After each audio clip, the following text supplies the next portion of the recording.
Welcome back. Now, what just happened before we went for the break was Dr. Esther speaking during the launch of the Human Capital Initiatives, the 7 Human Capital Initiatives that was launched by Trade CS, Rebecca Miano.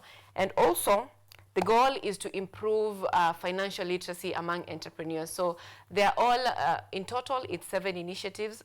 As a youth, you can go check it out, or you can visit our previous interactions that you have had here on Biashara Tuesday for more details onto that. But as we speak right now, the guests are already in studio. We have Kimani. Thank you so much for making time for us this morning. And we have Ojwang. Thank you so much for making time for us this morning. These gentlemen are up this morning for a discussion on the state of our nation on the newspaper review. I'll begin with you, Ojwang. Please tell our viewers wasikie sauti yako. Tell them. Kweli, asante sana. Good morning viewers. Nashukuru for the opportunity. Kumekuwa na mambo mengi sana kwa nchi. Imefika mahali like people are organizing kila mahali, watu wanaorganize. Ukienda hata kwa gazeti utasikia Tata is now calling upon all Kenyans and the youths waungane wote now against hao wenye wanaungana against them. Or everything bad in happen, President Ruto atajitetea semea niko na baba mahali hapa hivi kando. So kwake baba ni God. Wewe Mkenya mwingine wewe unabaki na nani? So kumekuwa na a lot of times zenye kuna mushkil hapa, mushkil pale, na youths wanabaki wakijiuliza, okay, it's our future we are talking about. Tutadu. So tukiwa kwa session kai ndio tunaongea about what we can do as youths. Thank you so much. Kimani. Good morning, viewers and everybody. My name is Kimani. I have not been in a show with you, so I appreciate today to be here. So this morning I just want to say that 2025 is a year of a perfect square. Everything is going to be okay. We will start very badly, but all our miscalculations will end up into being perfect. That is the only message I have this morning. You've not told us. Tuambie wewe ni CEO. Me ni CEO. By profession, I'm an urbanist, urban and regional planner from Kenyatta University. I graduated in 2022. But for my things that I love environment, and so I'm working in the environmental sector. Yes. Karibu sana this morning. Asante. Now, today I want us to begin on a very hot note. Let me say hot note. Because if we look at the standard, they're doing it again. Even after wamenyimwa advertising tender, they're still doing it again. So the biggest headline on Standard this morning is fooling Kenyans. And from truths, from claims of having the country from a political precipice to rhetoric about their marriage being the answer to the country's problems, ODM leader Raila Odinga, President William Ruto, newfound love has little to do with the people. It's all about power, plum position, and self-preservation. Let me begin with you, Kimani. Do you agree with this standard truth? Thank you again for the opportunity. We are talking about love, and I want to put it very clear that Kenyans, today we have the face of the Kenyan problem on Standard frontline. This is the face of the Kenyan problem. Because they have, one thing I want to say is that power and love, they intertwine. If you put power to be the centermost of everything that you do, love might end up deteriorating, and we'll end up having a society that is out of love. But if love is subdued and is the one that controls the denominator of power, we'll have a society that we are doing things for the love of the people. These people who are in the front page, I feel that they have let power control them, and they have forgotten why they work. They work for the love of the people. So therefore, I feel we are the fools, because they are the people who are gaining wealth. They are gaining a lot of visibility even in Africa and the world. But Kenya continues to suffer. We continue to lack school fees, health care, water, and all sorts of daily basic needs that Kenyans need. So this morning I want to declare that this is the face of corruption, is the face of why Kenyans are struggling now. That is quite strong. So Juan, Baraka strict. Muluka says it does not matter who invited who. What matters is that they are together and in government. All the other things are red herrings. Ukweli. Do you agree with him? Ukweli. Can't cheat, can die. Naweza lamba hadi mchanga. Can die. 2012 ndo nilichukua ID. 2013 sikuvote. I was still young. I was struggling with the masomo yangu ya form 2. 2017, but then bado baba alikuwa mahali anaambiwa yeye ndiye anaweza kutupeleka Canaan. 2017 election ya kwanza ndo niliparticipate mimi. I did not vote for baba then because I was voting for Uhuru Kenyatta, who was seeking to have a second term in office. If baba would have taken the mantles of leadership then, people say that Kenya ingeendelea vizuri, but haikuhappen. So sisi wa Kenya ndo tulijinyima chance ya kukuwa na mazuri. By 2022 baba was in government through the 2018 handshake. What changed between 2018 and 2022? Hapo ndo for the very first time wa Kenya walikuwa wanalia sana about bei ya mafuta. The current regime ndo ilikuwa inalia ikisema watu wapunguziwe mzigo wa tax, ushuru ni mkubwa, and they formed a coalition from Tanga to now Kenya Kwanza. And the goal was to give power to mtu wa hapa chini, wakamuita hustler. Na hustler ni jina tamu sana. Manze ukiitwa hustler utasikia fiti sana, utasikia huyu ni wetu. Na wakasema the biggest problem that former President Uhuru Kenyatta alikuwa nayo ni kuleta Raila karibu in 2018 na miradi yote ikaenda parakasha. But what happened immediately after 2022? Ruto realizes that Raila is what they're calling the best wife.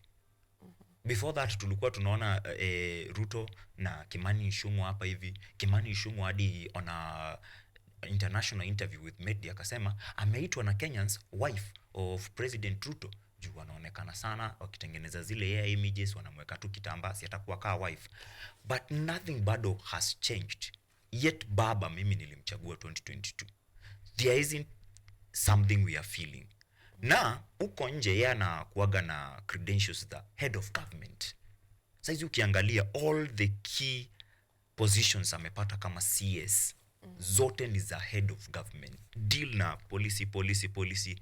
Zile zingine zenye ni za security, hizo ndo ziko saidia Ruto.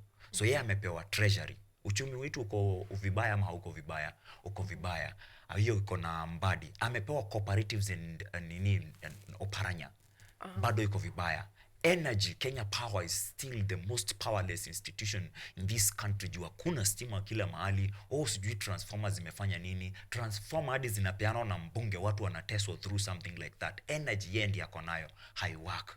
The only place kuna work kiasi we could say ni blue economy, because now we know that Ukambani kuna gold na kuna hizo vitu zote zenye hatukuwa tunajua. How are we getting to know that? Juu kuna some back door or a boardroom deals zina happen za kuiba minerals zetu kama wa Kenya, and the youths, millennials and Gen Z wameanza ku uncover all these truths. That's how we know about all the minerals we have right now. But si ati vile CS Joho amejohoza hapo hivyo kazi ikakuwa safi. Now umetulete hapo hivyo wanatuambia ati their marriage inataka kutengenezea nchi. That is fooling Kenyans.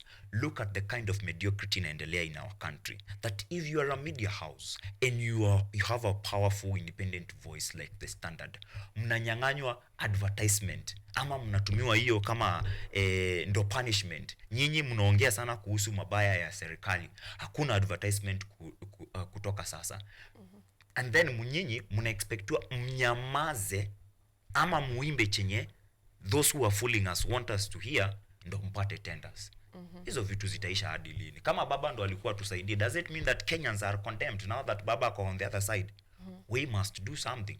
Now that brings me to a question. Kimani, when we began, you said that 2025 rather, you feel it's going to be a good year for Kenyans. But as we speak, initially we had Raila Odinga pushing for transformation, for change of bad decisions made by the government. And now that he is in government, that means that members of parliament are inclined to listen to him. That means that both the opposition and the government are all inclined to listen to him. Yeah. So how do you think it's going to be for Kenyans in terms of the passing of bills in parliament, passing of the budget in parliament? How do you think Kenyans are now going to move coming forward? What Kenyans are going to face is a lot of drama, because we are going to face an era that everything is not going to work.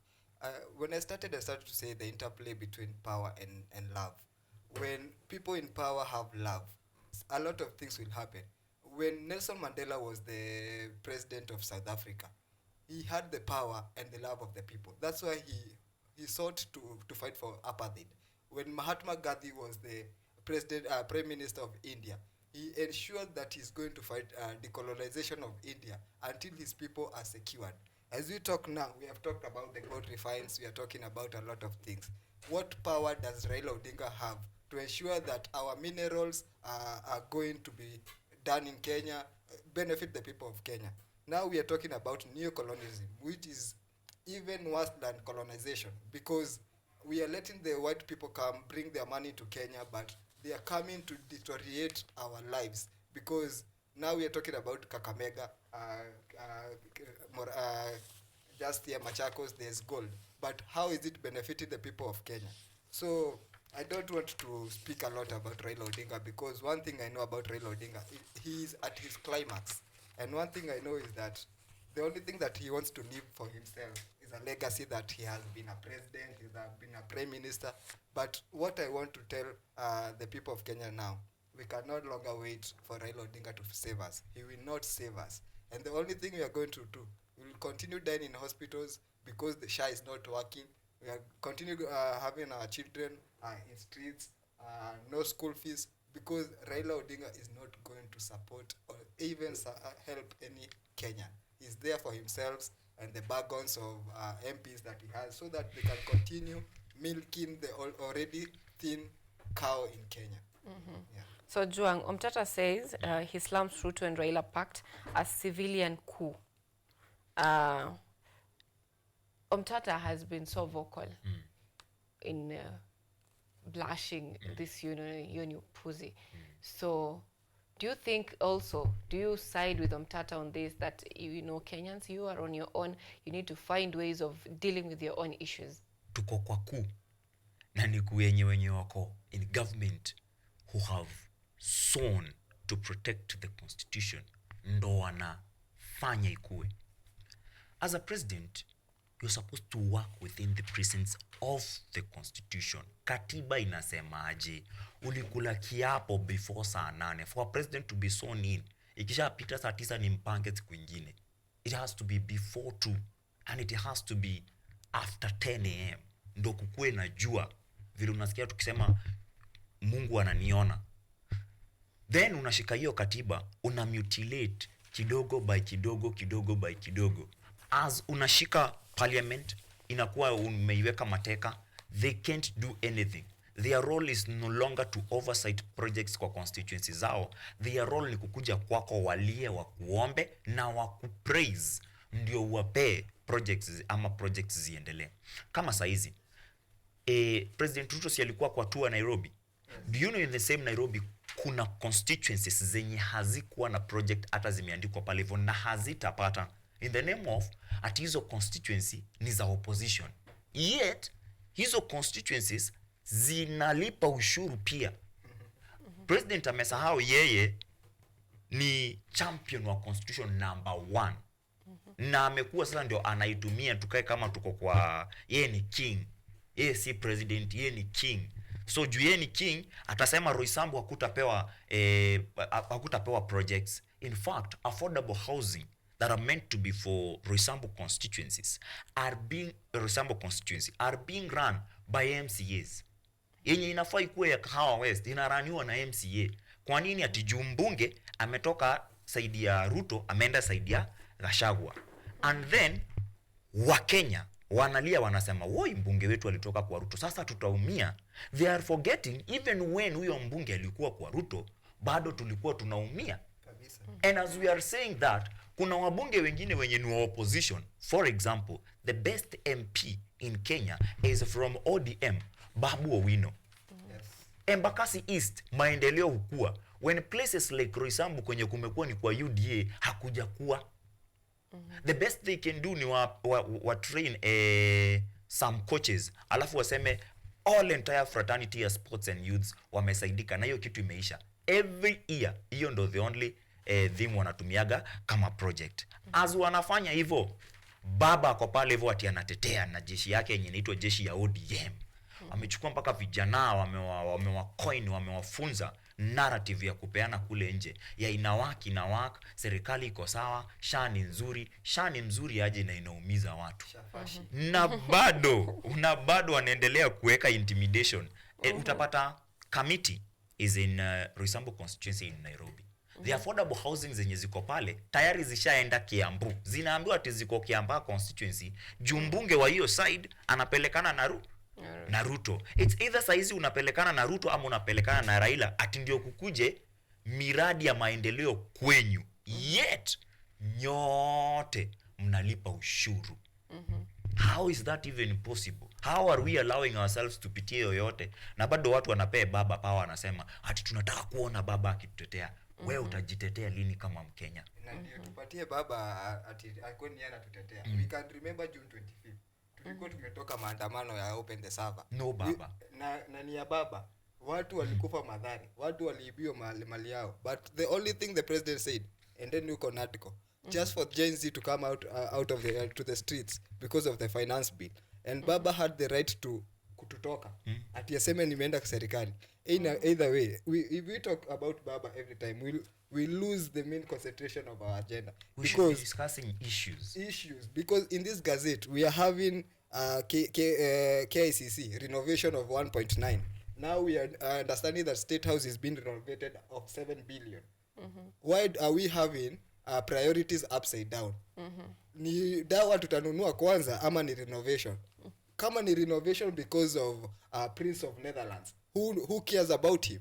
We don't even want him to come to our country. Akae huko. He's already in the country actually. Sinona, he's in the country. That's what I was telling you. Wametupe updates. The road will be roads will be closed just because somebody has come to Kenya. Is he our God? Is he going to bring food on the table? That is the most important things that Kenyans should ask themselves. And as we continue to push that, I want to tell Kenyans, we must come up with our own selves. If we are not going to give youths opportunity to lead this country, we are not going to even to be close to Burkina Faso. If you look at the gap between how youth think and how our elder citizens think, there's a disparity and a very big difference. And the only thing to do and to save this country is to allow the young minds to take over. Very interesting. I don't know when did we get here? That is something that we need to think about, because let's talk about the intimidation from the government to state departments. And not just state departments, because first we have PS Kisiangani cancelling the standard advertising. And I believe this is from standard headlines and how they slam the government and point out issues that are going on in the country. They say that media ni kioo cha jamii. So as they are doing their work, you get unafinywa, like nyamaza. If you don't want to shut up, tutakunyamazisha. So as that happens, there is a Sharo, state threatened to shut private hospitals. And this is because, that is on the Daily Nation. This is because they have been complaining that we are not receiving money. And so they decided we are not offering services if you don't have cash. If you're having other insurance, fine. But if you're going to use SHA, our facility is not going to give you the services. And this is also another PS, Harry Kimtai. He says that if you're not going to work according to how the government wants you to work, we'll be forced to take action. And the action will be either we deregister you from SHA or we revoke your license. So this is becoming a trend in this country. And let me just trace it back to the times when we had a series of abductions. You criticize the government, you're abducted. So I don't know when we got here as a country where if you call out the government uses intimidation to calm you down. So Ojuang, how did we get here? Bado nuko hiyo story yote ya civilian coup. That we have a head of all, chief of defense forces. Yeye aneko kando ametulia. Kuna commander anashika katiba anaweka kando. And the language they know best inaitwa intimidation. It's so sad when we are living in an animal farm, shamba la wanyama. Kutembea na miguu 4 ni sawa, lakini mwenye anatembea na miguu 2 huyo wako sawa zaidi. Na hiyo ndio message kila nguruwe inafaa ipeane. So unapata power kiasi, unasahau who you are. PS Kisiangani is a journalist, has been made by these media houses. Hadi yeye kufika hapo wako amefika because of the same. But saizi yako na that power, yeye ndiye the same person anasema hapana, hii media house tutafunga hii kioski yenu. Reason ni gani? Mmeanza kuongea sana. Yani ametoka from kuongea sana amekuwa shida ni sisi sasa. Angalia watu kama Mohaji Chopevu, mwenye siku hizi amenyamaza sana. Ni kwa sababu gani? Alipotoka hivyo yeye ni media personality, akaingia pale hivyo amechange, ameacha kuwa kioo that he thought he was.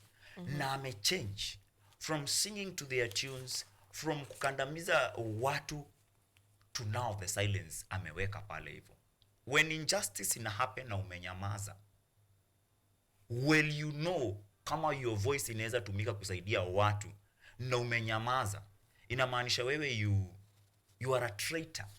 So we are having a lot of traitors. Now traitors wanapewa ni kazi, umepewa kazi, umekuwa PS. Ni nini ingemcost kama angerudi back to the government? Si walimwajiri jua wanajua anajua kazi. Anawaambiaje hapana, the standard chenye wanasema juu ni ukweli. Can we capitalize on positive PR? Tufanye kazi vile inafaa, wapate kitu kingine cha kuongea. Wao badala wamwambie hivyo, wako pale hivyo wanataka media houses ziongelele that our president atatuletea mashini za kuunda chapati 1,000,000. When PS mwingine anaambia hosi za private, nyinyi hamtapata pesa at all. Wanakosa kuwapatia. Hosi nazo zikisema sisi hatuna pesa, hatutaweza kupea watu matibabu, wanaanza kulia tena.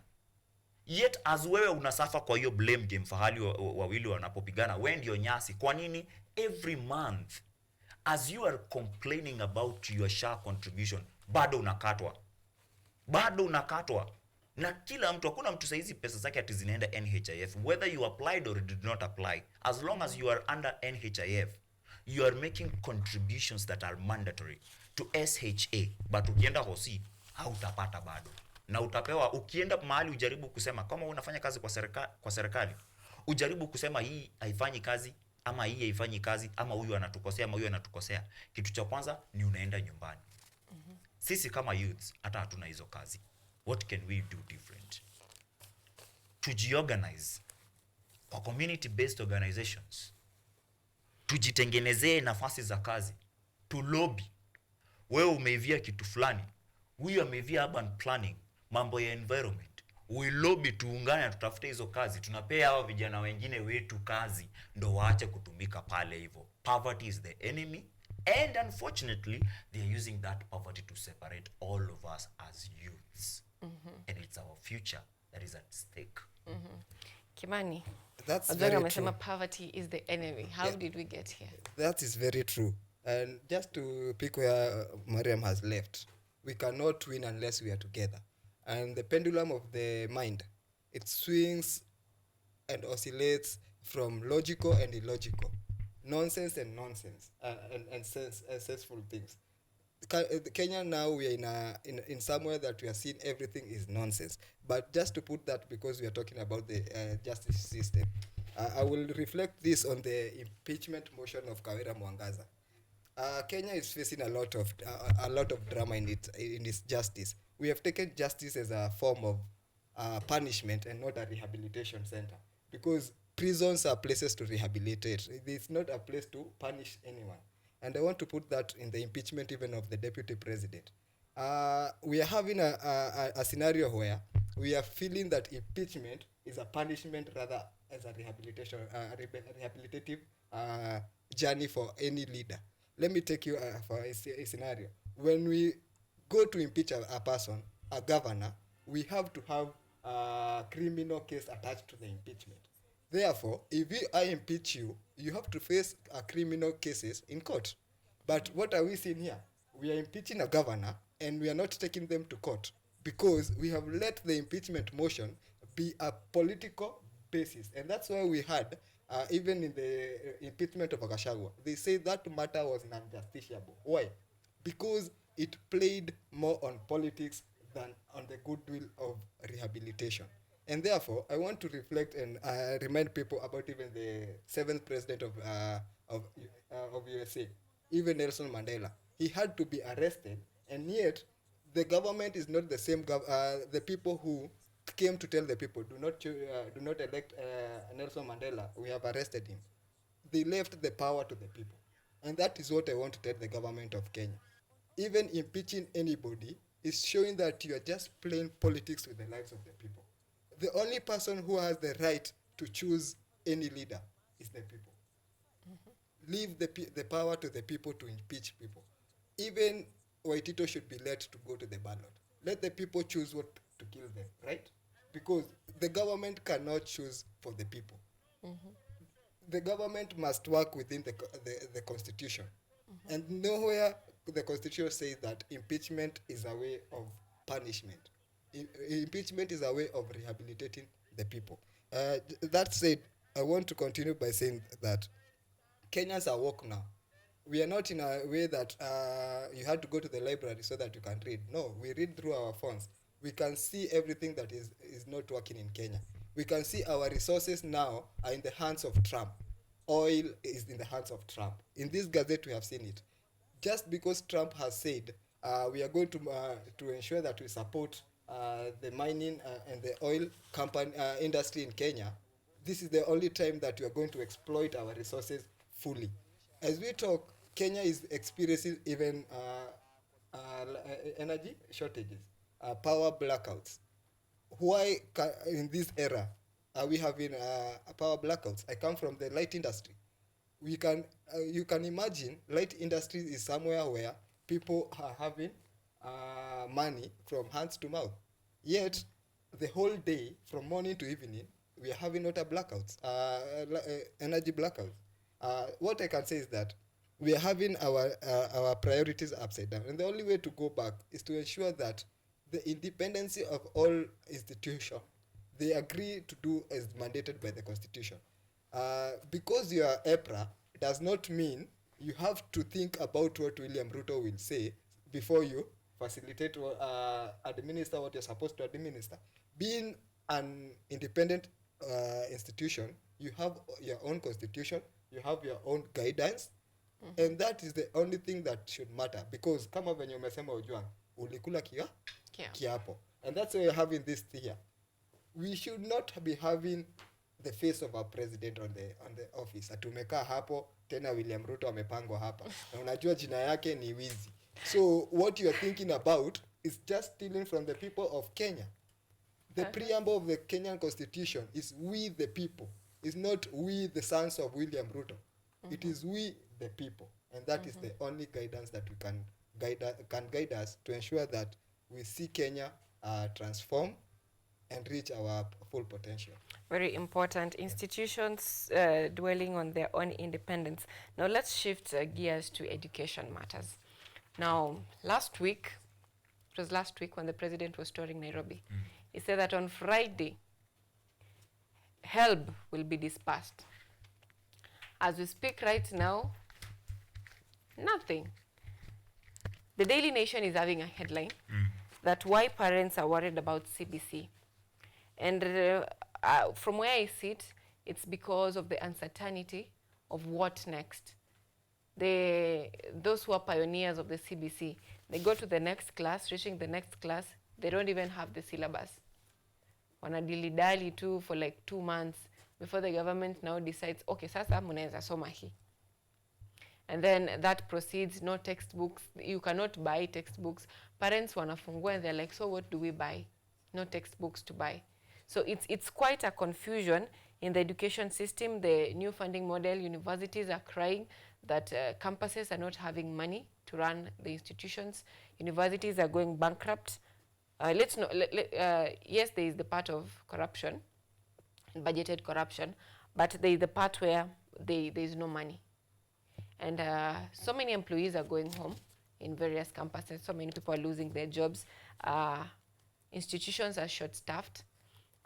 Principals in high schools are laying off BOM teachers because they can't afford to pay them. Capitation inachelewa.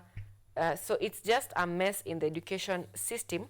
But just a general outlook of the CBC, confusion surrounding transition from junior to senior secondary school and the myriad challenges. Bedvilling, the new education system, have pushed some parents to move their children to expensive institutions offering international curriculum.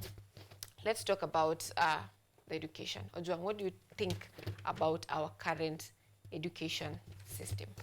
Any leader who hinders education or acts as a blockage for people not to access education is a fool. Oh. Because education brings about empowerment. And if someone has made it his business to ensure that he or she cripples education system, anataka sote tukue wajinga. In the community, some people are so happy that maths imetolewa mahali kwa system. Yet we are talking about STEM. STEM, hata kama ni sciences, haiko kama hakuna hisabati. Yet mnataka tuambie watoto, sio must usome maths. Ati juu leo amekuambia kusema 2 plus 2 ni ngumu. Let them learn that mathematics until mali itawashinda. Lakini usiwape option ya haiko. Hata kama nitakufunza kwa TVET, usiende university juu huko maybe wataitisha maths. I want to empower you so that you can start your business. So that this plumbing course you are doing, this electrical course you are doing, unaweza ambia huyu landlord mahali, naweza kutengenezea hii stima yako, naweza tengenezea clients wako, unilipe. Akikulipa hizo pesa utapeleka wapi kama hauna knowledge ya mathematics and business? Hiyo biashara yako haitakuwa sustainable. You need to know, nikikupe 500 leo after umetengeneza stima mahali, how you invest that ndio kesho ukuwe na biashara kubwa. Can't happen when hauna maths. As all this is happening, parents still pay school fee. Ama unadhani kwa nini wamama wanakimbiliaga basari hadi wanalala kwa barabara ama kwa mashule wakingojea mbunge akuje asubuhi ati awapee basaris? Ni kwa sababu wanaitishwa pesa shule. Pesa zikienda shule, siku hizi wanasema tunataka kuondoa corruption. Pesa haziendi shule, zinaenda kwa gava yenyewe through e-citizen. But same money, kuachilia hiyo capitation iende shule inakuwa ni ngumu kuliko kushuka mchongoma. Unajua kupanda mchongoma ni ngumu, kushuka ni ngumu zaidi. Hapo hivyo ndivyo bado inakuwa. As that is happening, our children don't know their future in terms of education vile iko. Mtoto aliingia standard 4 in the year 2020. Saizi anataka aingie grade 9. Grade 9 unafika hapo unapata hatuna qualified teachers in the JSS. Ni mwalimu tu wa P1 mwenye maybe anafaa afunze CRE, ndio anaambia haya, funza watoto mathematics and some basic chemistry juu wako junior high school. Wewe mwenye uliishi kucomplain that mathematics ni ngumu, wewe mwenye uliishi kucomplain that can cheat can die, sitawahi soma kitu yoyote inahusu chemistry except karatasi ya chumvi nikiangalia expiring date NaCl. Then umepewa watoto wa JSS wenye wamekutrust.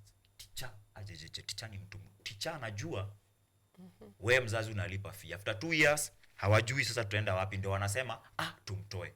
As unamtoa mtoto wako kutoka kwa hiyo CBC curriculum yenye inapeanwa hapo hivyo, remember you have invested money. Huyu mtoto ameinvest time, kitu ambacho wazazi wanakasirika nacho. I'm believing one day ile siku ndawahi kuwa mkubwa wa PTA mahali hii nchi, kuna vitu hazitawahi happen. Imagine today mtoto wa 7 years like my young daughter anamkaga aingie class 6:40 na ako grade 1 to do exactly what? Ikiwa homework anakujaga nayo tunafanya 10 minutes, mtoto anaenda 6:40 kufanya nini? Yetu mtoto akienda kuingia next grade hajui kama kuna walimu, hajui kama hao walimu wataondolewa, hajui kama shule ziko enough. Sasa hizi ndio gava iko mbioni kusema ati inaongeza classes za junior high school. Yet hata hao wenye wako junior high school saa hizi hawajui the secondary high school ama senior secondary high school life vile iko. We are crippling education system. Ati saa hizi bado unaenda kwa campaign kwa basi na sunroof za fuel guzzlers zenye sisi ndio tunalipia tax. Unadanganya vijana. Do you know vile ni vibaya kudanganya vijana? Eti pesa ya HELB itakuja. Vijana na wao wamepigwa na umaskini design, wako waoga zaidi kuliko kitambo. Vijana wa siku hizi tuko waoga.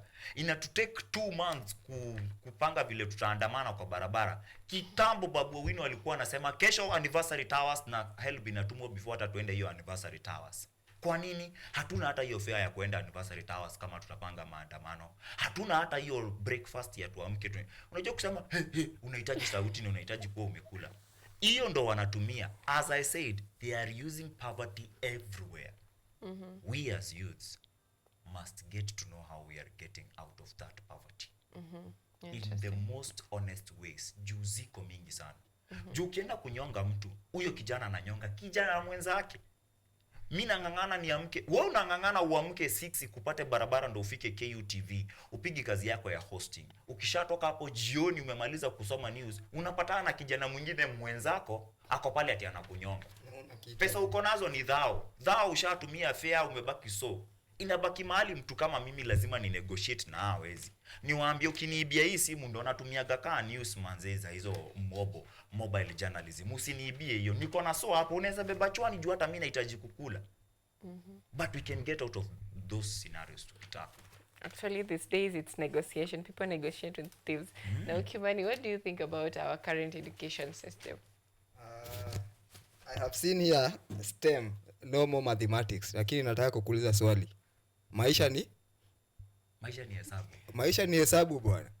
And you know, everyone is saying that kwa nyumba yangu mathematics will be compulsory. To even those who are saying that I'll go to media, I don't need mathematics. There is the sound. There is the technical department where mathematics is needed. So I don't know what relationship. Kuna ile emotional intelligence. Ni hesabu. Kwa sababu if you don't care about her emotional intelligence, she will go and look for emotions anywhere. So it is calculation. So to deep inside this matter, ni kusema that we are having a government that never fought for anything. Unajua, I always throw back to the Kenyans because we knew very well that William Ruto said no to this constitution. He had no power, he had no trust in devolution. Education is a devolved function, right? But still now, the counties have no capitation. Hakuna pesa imeenda kwa county. School has no capitation. Universities, hakuna help. There's no even capitation. So this is what you get for trusting and bringing someone who is just out there for power and not love. Because a leader who is full of love, and that's why today I want to intertwine power and love. A leader who has love for its people will ensure that the most basic things they get very easily. And why I'm saying this is because the only thing you can do for a common youth, it is just ensure that they go to school and get employed, and poverty even ndio itaisha. So if the government feels that hawawezi do capitation, let them tell us if renovating state house is the best priority now, or educating our students. And parents, tafadhali, stop complaining because you had the chance. And that's why I've said we are going to let the citizen have their own take as the judges of bad governance, because we are the same people who put leaders there. So why are we complaining? But we cannot continue seeing things happen. We try to go to the streets. Now every sector, the budget is slashed. But kwa zile vitu zenye hazitusaidi ndio budget inapelekwa juu. Also to the government, to the principals, association of principals, lecturers, NAT, pia watu wanatufail. I feel pia wanatufail because this is the center where you should be fighting. What are you fighting? We have atujasikia NAT. We only go to the street when you want teachers bargaining ile inatagwa ni CBA yenu iende juu.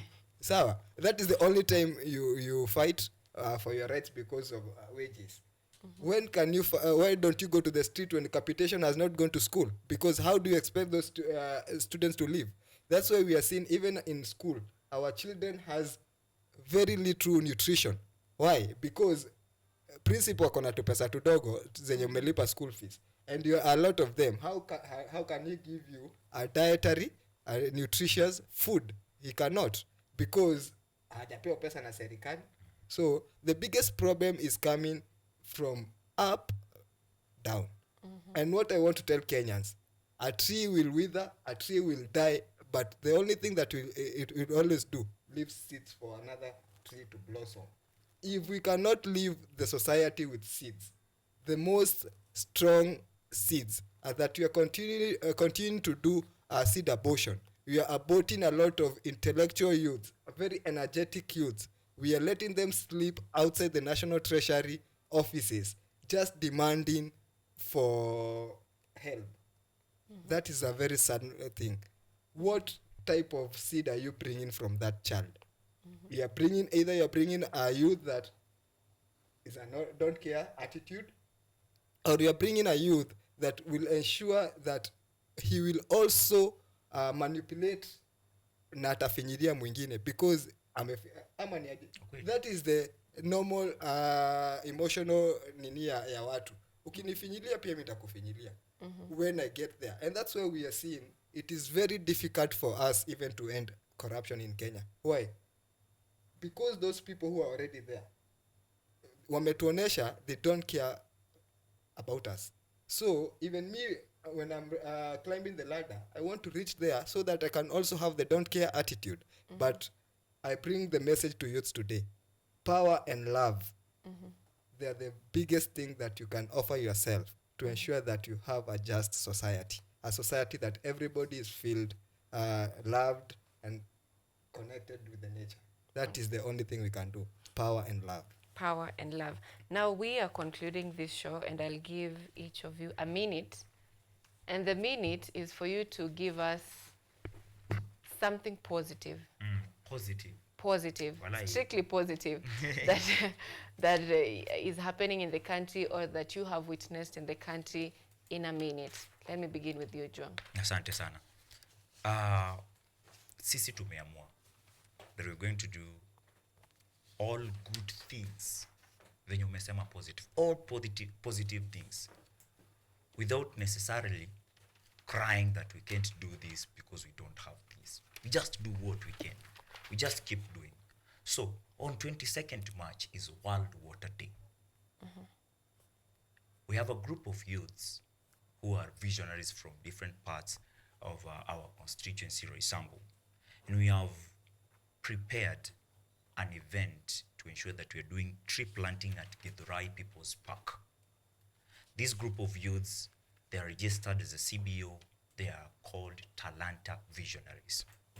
We are calling upon partners. Watu kama kina Dennis wa Youth Green Society. We know that they mnaweza tusaidia kupata hiyo miti kuje Githurai People's Park. And mpande miti na muambia hao vijana mtapata huko why it's important kupanda miti. Na sio kupanda mti si kuenda kuwekelea seed na kuenda. That's not a tree planting. Tree planting is ensuring that huu mti umepanda, wewe umeweka responsibility ya kuangalia. Hata usiconcentrate na kupanda mamiti milioni sijui nini. Mti mmoja umepanda, hakikisha umemea. We can do that by tunashikana vijana kadhaa, tunakuwa accountable. Tunasema wewe kama Sylvia umepanda miti mitatu hapa hivi, can you ensure sustainability ya venye utakuwa una ensure umemwagilia huu mti maji? Ukitaka hata unaweza name huo mti jina lako, ndo uishi ku make sure umeusaidia. Things that a people like Professor Wangari Maathai did, intentional things. Saa hizi tunabomoa kila mahali, tunataka kujenga, hatuna forest areas, na bado tunalia climate ina change, kunanyesha wakati ya kufai kunyesha, jua imezidi time yenye ifai kuzidi. So tukutane 22nd March 2025 Githurai People's Park. Talanta Visionaries wameandaa tree planting day on that World Water Day, ndo tuongeze humidity kwa hewa yetu. That's positivity from Ojwang Kimani. What is your positive experience or just experience? The only positive thing I have this morning is that hii maandamano ilianza ya Gen Z, ikaenda generation zote. Sasa hata shosho yangu amefikiwa kwa sababu hata ile pesa ya uzeeni hajapata. So what I feel is that this energy is growing daily, day in, day out. So Sunday tuliona walipeana 150 million, tukaenda tapi sisi kuongezea kidogo pale kanisa ya Moi, na sijui mbona walikuwa wanasikia vibaya sisi tukipeleka tithe. Unajua hata kama ni vita vya kiroho wanaweka polisi na tear gas. So the good thing is that the fight inashika viga, and I want to tell Kenyans, and I want to prepare Kenyans mentally. Ule mzee anaitwa Raila Odinga imebakisha tu siku kadhaa aseme I was not consulted, na tutakuwa tumerudi pale streets. And this time round we are telling Kenyans that William Ruto is a half-term president. Hamalizi, because it's just a matter of time na Guka hatakuwa consulted. Thank you. Okay, those are not my words, those are Kimani's words. Msitubail hapa ati KUTV tulisema Ruto is a half-term president. Mazee ati tunaongelea half-term, hakuna barabara hata sio sisi. So that is Biashara Tuesday newspaper review. Thank you so much, dear gentle viewer back at home, for staying with us since 7 a.m. in the morning. Until now, it is 57 minutes past 9 p.m. where we are concluding this show. Dennis Kimani, CEO, Green Youth Society, thank you so much for making time for us this morning. And Ojwang Mariam, thank you so much for always making time for us in the morning. Amanyango Silva.